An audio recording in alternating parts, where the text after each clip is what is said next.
Bom dia, Olá, bom dia, Judson. Seja bem-vindo bom dia. ao programa Ciência e Movimento aqui na TV Petrópolis. Estamos aqui já há 10 anos fazendo divulgação científica e tecnológica, batendo um papo sobre novas abordagens de ciência, tecnologia, empreendedorismo, enfim, tudo aquilo que move a gente quando o assunto é conhecimento, ciência e tecnologia.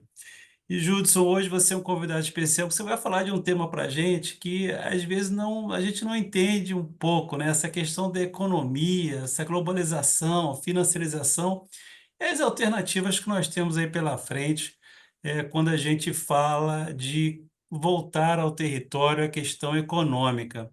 Eu gostaria então Sim, que, primeiro, antes de mais nada, que você se apresentasse para a gente, falasse um pouco sobre a sua experiência e como é que você foi parar nesse espaço de estudo sobre economias territorializadas. Seja bem-vindo, Judson. obrigado, Márcio. Eu agradeço o convite. É um prazer enorme estar aqui, né, podendo contribuir de alguma forma. Tá bom, eu sou Judson Nascimento, eu sou engenheiro de formação e acabei me formando em engenharia, fui fazer um pós-graduação, né, falar rapidamente, fui fazer um pós-graduação em marketing na Escola Superior de Propaganda e Marketing. Comecei, então, a trabalhar com marketing. Eu sou professor da universidade, dou aula de marketing. Trabalhei em grandes empresas nessa área, mas eu senti que faltava alguma coisa, Márcio. E aí eu fui, então, buscar o que estava faltando, né? Eu comecei, então, a trabalhar como consultor de marketing para uma incubadora de negócios, né? Uma incubadora social, portanto, os empreendedores, né, são empreendedores mais vulneráveis economicamente, socialmente, mas que têm negócios, pequenos negócios, né? E isso me fez muito bem. Eu acabei descobrindo que esse era o meu caminho, né? Mas eu precisava ainda ampliar o meu conhecimento, né, a minha visão, né? Eu tinha uma visão mais técnica e também padrão, né? E aí, um belo dia, na própria incubadora, uma pessoa foi fazer uma apresentação, uma pessoa da COP, da Engenharia de Produção da COP, né, fazer o doutorado lá, e aí falou sobre inovação social.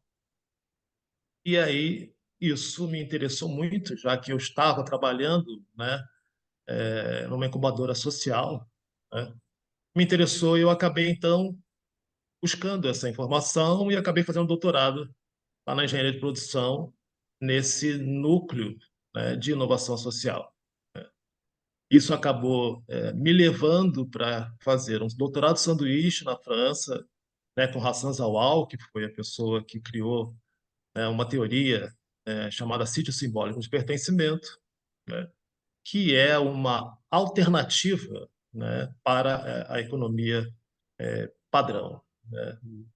A partir daí, então, eu voltei da França e dentro do meu projeto de doutorado, eu busquei aplicar, então, essa teoria, né, junto à incubadora, Uhum, né, que eu chamo de gestão situada, né, que é uhum, uma gestão feita à luz dos sítios simbólicos de pertencimento. Só que eu peguei duas teorias. Eu peguei o sítio simbólico de pertencimento junto com o desenvolvimento local, que já é uma teoria bastante estudada no Brasil e tudo mais, né? E eu juntei essas duas teorias para fazer, então, essa proposição de uma gestão que eu chamei de gestão situada. Então, uhum. assim, de uma maneira resumida, é um pouco isso. Judson, o que que, na verdade trata dessa questão assim de localidade? Por que que hoje o território e a localidade estão assim sendo debatidos como um tema central aí em contraposição a essa forma globalizada de ver o mundo? Na verdade, Márcio, o que a gente precisa observar, né, é que existe aí uma ideia, né, dominante, né, de que crescimento econômico é igual a desenvolvimento. Uhum, Tá? E conforme o tempo foi passando, as pessoas foram estudando e tudo mais, elas começaram a perceber que não é bem assim. Uhum. né? Existem vários exemplos de países que crescem economicamente, mas têm uma desigualdade enorme, né? Então, na verdade, para que a gente tenha um desenvolvimento sustentável, a gente precisa ampliar esse escopo, né? E passar não só pela economia, mas é preciso também analisar a dimensão social e a dimensão ambiental, né? E a partir do momento que se percebeu, né, a partir de alguns estudos, percebeu que essa ideia de crescimento econômico ela não é igual a desenvolvimento, então passou-se a estudar mais sobre isso. E o sítio simbólico de pertencimento, essa teoria, a teoria dos sítios e a teoria do desenvolvimento local, elas vão nessa direção. Elas começam a propor, né, possibilidades de se desenvolver a economia, mas não é a economia padrão que é exógena, que é de fora para dentro, mas sim uma economia endógena, que é de dentro para fora. Por isso, então, vem a questão do local, por isso vem a questão do território, né? Que é tentar chegar em soluções que são construídas não de fora para dentro, mas em conjunto, utilizando o saber acadêmico junto com o saber popular, né? Utilizando o método de escuta, né? Procurando saber, na verdade, quais são as verdadeiras questões, né, das pessoas do território e tentar contribuir, né, a partir daí. E não vir com algo pronto, que é muito comum, né? É muito comum, por exemplo, você vê pessoas que estudaram em grandes universidades e que vão para as comunidades como se elas fossem ensinar, né? Como se elas fossem dizer, eu já tenho a solução para o seu problema. Por quê? Porque eu estudei numa grande universidade, eu já sei exatamente o que fazer. Quando, na verdade, em geral, esses modelos, eles não funcionam bem, né?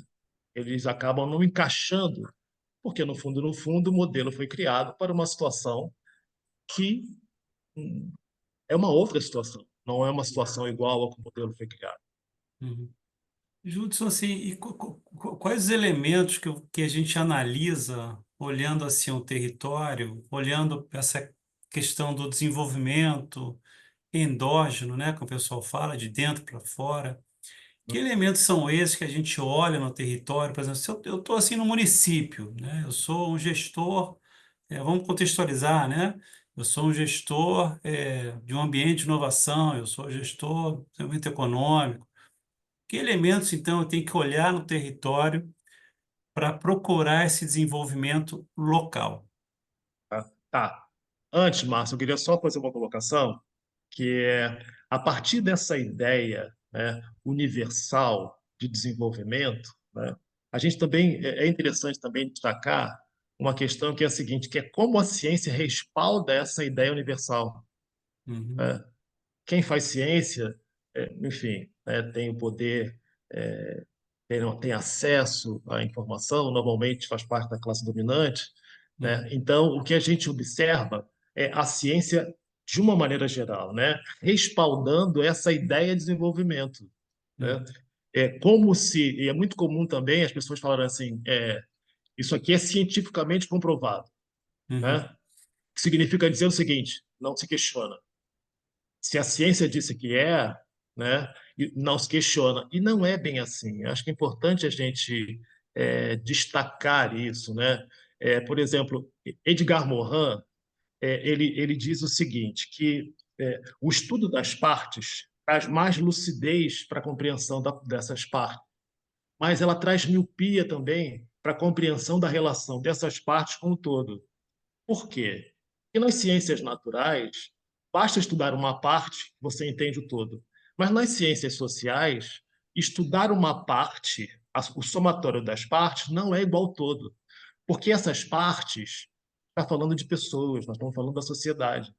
Essas pessoas interagem entre elas, influenciam e são influenciadas. Portanto, isso é dinâmico. Isso está sempre mudando, constantemente mudando, né?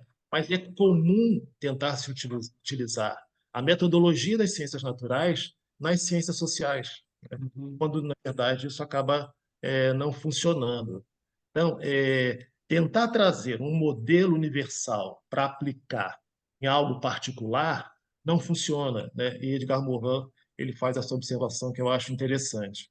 Uhum, Uma outra observação interessante é de Thomas Kuhn, né? No livro Estrutura das Revoluções Científicas. uhum, Thomas Kuhn ele diz o seguinte, que o critério, né, de avaliação e o resultado, ele depende do ponto de vista do observador, né? uhum, Ou seja, você não separa esses critérios do contexto histórico, né? uhum, Há uma influência desse observador, do contexto histórico, do critério e do resultado. Essas coisas estão imbricadas, né?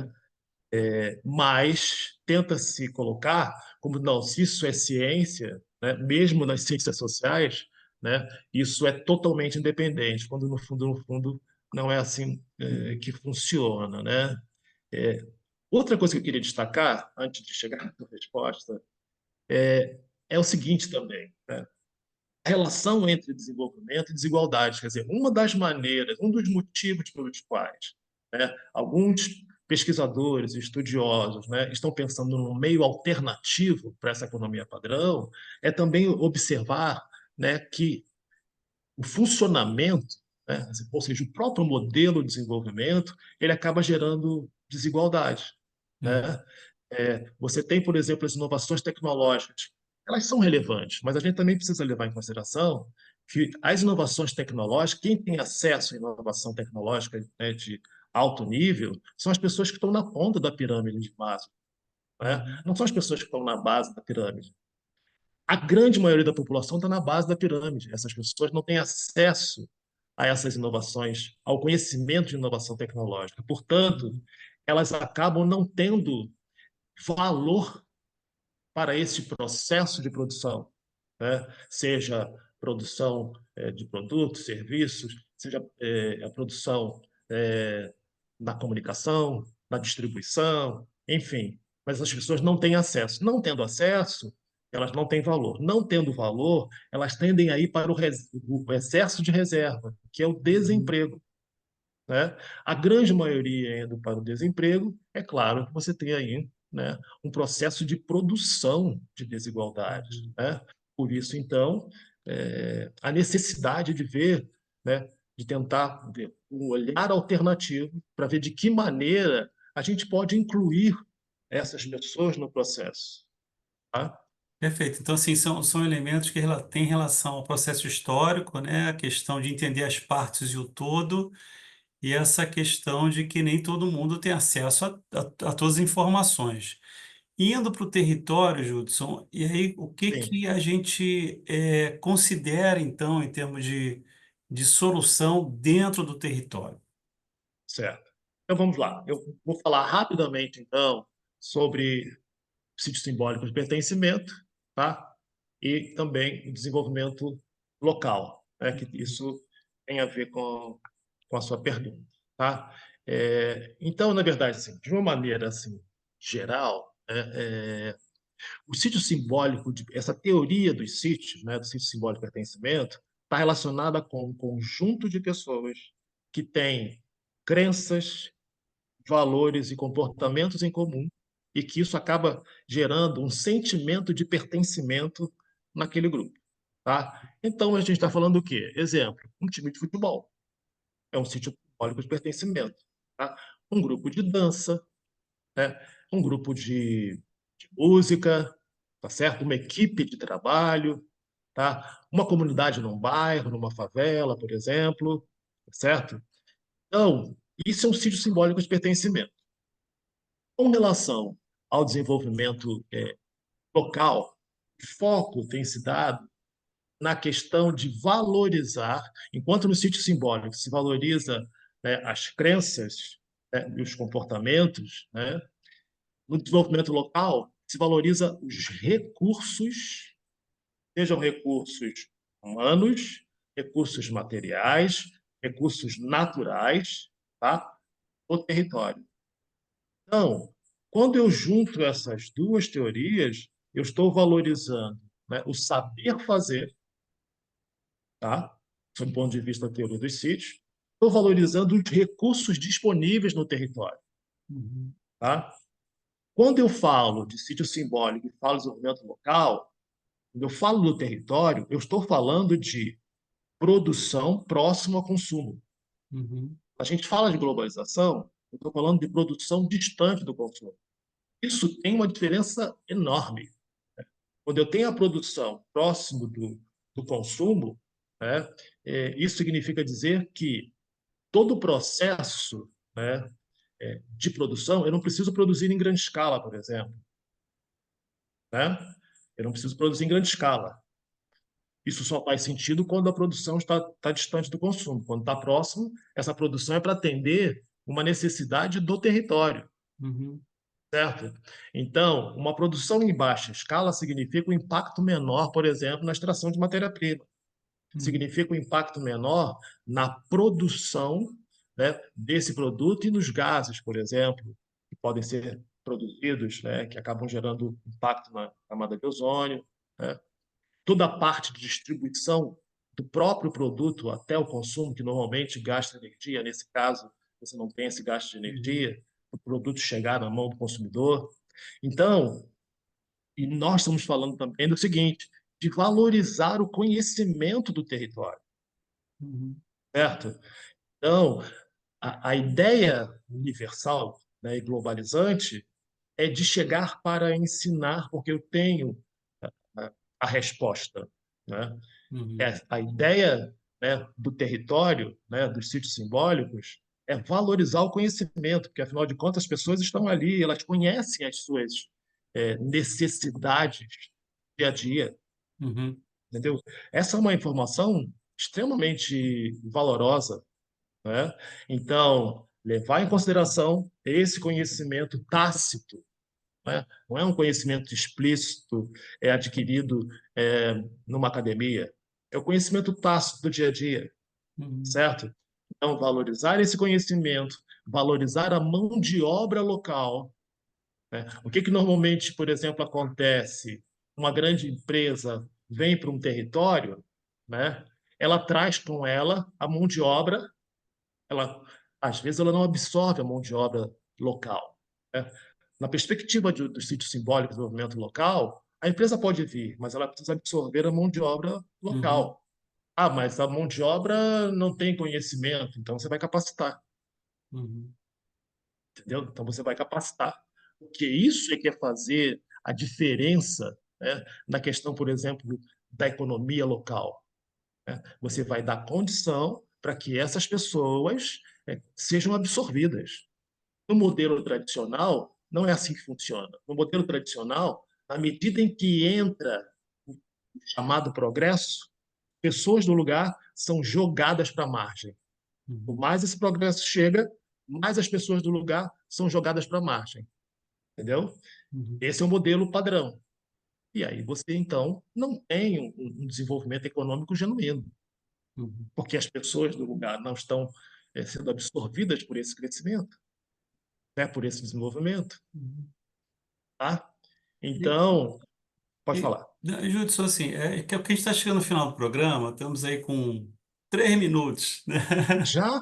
Já Já? Mas passa tão rápido pra rápido? caramba, Sim. né? Nossa. Eu queria que você, assim, Tá, pincelasse, para a gente deixar tá, assim, um gostinho para uma tá, outra tá. entrevista da Sim. incubadora afro-brasileira. Como é que isso Tá foi bom. se apropriado, né? Tá bom. Então, falando de uma maneira bem rápida, né? A incubadora afro-brasileira foi a primeira incubadora afro-brasileira, né? A primeira incubadora afro, né? Que tem esse perfil étnico, né? No Brasil. Inclusive, no início havia um questionamento se era incubadora ou não, porque ela fugia dos padrões de incubação, né? Imagina uma incubadora que quer incubar empreendimento de pessoas que têm esse traço étnico, né? De pessoas que têm, sabe, um nível econômico e social, né? Mais vulnerável, né? Uhum. Um estágio mais vulnerável, que tem carrocinha de cachorro-quente, por exemplo, costura para fora, né? Ou seja, as incubadoras tradicionais não querem esse perfil. Então, a incubadora brasileira, que é social, quer. E, a partir daí, então, nós aplicamos, né, a teoria dos sítios de desenvolvimento local na incubadora, né?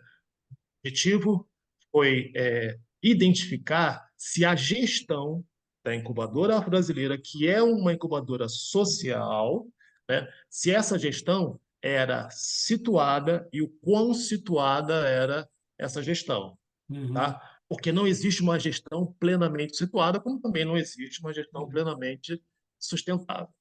São uhum, processos, né? A pessoa vai desenvolvendo para cada vez se desenvolver, né, nesta direção. Então, criamos então alguns construtos teóricos, né, como, por exemplo, inovação, como cooperação, queria destacar, uhum, né, entre outros, a cooperação, porque isso é extremamente importante, ou seja, não tem como se ter uma gestão situada sem cooperação. Então, uhum. nós avaliamos que nível de cooperação a incubadora brasileira ela explorava, né, junto à sua gestão, tá? Então, ela fala sobre cooperação, ela tem alguma atividade junto aos empreendedores Uhum. relacionados com cooperação. Essa atividade é uma atividade que faz parte do DNA, ou seja, ela é recorrente. Existe algum instrumento de avaliação do A gente, desempenho dessa cooperação? Judson, a gente vai fazer o seguinte, né? O papo tá bom, né? A gente vai fazer uma parte 2 dessa gravação para falar Poxa, só vai ser um prazer. sobre a incubadora afro-brasileira. Então, tá combinado. Tá Tá bom? A combinado. gente, a gente já vai combinar já já, depois da gravação do programa, a nossa próxima gravação para a gente dar sequência a esse papo daqui, que está muito bacana. Tá Eu acho bom. importante esse destaque aí dessas novas abordagens de gestão, de localização, né? Até porque nós somos um país grande, temos problemas muito localizados, né? Então é bom te entender esse local, né? E formas de entender esse local, né? Eu queria te agradecer muito, Judson, aí pela tua entrevista até o momento. A gente vai fazer uma outra gravação em breve para falar sobre a incubadora afro-brasileira, Judson. Vai ser um grande prazer, Márcio. Tá? Pode contar comigo. Tá bom, Judson? Obrigado pela sua Então, entrevista. A gente continua numa parte 2 num próximo programa. Até a próxima. Um forte abraço. combinado. Grande abraço, tudo de bom. Tchau, tchau. Tchau.